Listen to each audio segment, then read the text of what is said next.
We're at the Sinclair wetlands, and this is whenua that was returned to Otago as part of a settlement claim. And we're here today as part of a project where students are being exposed to these traditional ways of working with kai and food, and what we're hoping is that from this process they'll be taking away some of the philosophies and practices around Māori ways of thinking and acting with kai.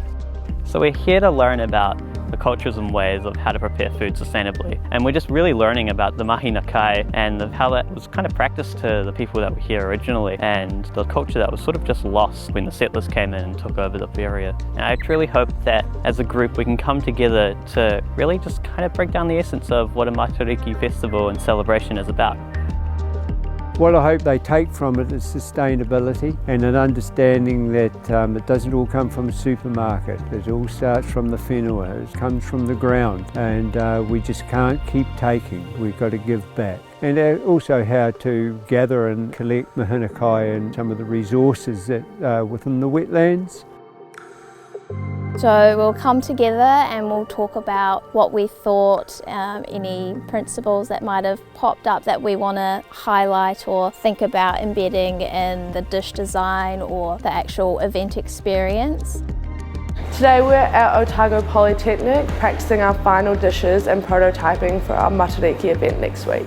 So we went to the wetlands and learned a lot about the processes on cooking traditional Māori foods, and then take what you need and being able to give back to the community and to the environment as well.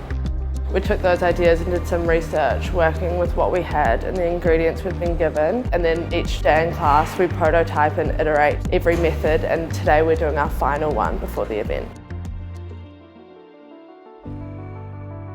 So this was a collaboration with 8NZ, and there were a series of Matariki events being held around New Zealand. And our kaupapa was to imagine a food system that didn't rely on inequity of access. It's been a 4-week elective, and we've had a collaboration between food design akonga and also our akonga over from the design school. The concept behind the event was focusing on the reciprocity of food and place. So we really wanted to drive home the idea that you don't just get food, it comes from somewhere, and you got to respect the land that it came from and the people that produced it and the people that supplied it.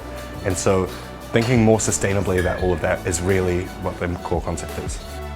So throughout the night we had 3 main stages. The guests started outside, where it was more of just a taste, so sort of representing that there's not too much quantity of the original foods that the Māori people would have. And we had cooked in traditional methods such as open fire and the charcoals, as well as smoking. As they moved inside, it was more give the impression of a feast, so they had as much as they wanted, while also looking to incorporate foods that had been introduced, as during that time when the settlers had come over, they kind of just took, and so everything was plentiful to them. And then moving forward for the desserts, we're kind of looking at being a little bit more sustainable about how we should cook and how we should provide food for people.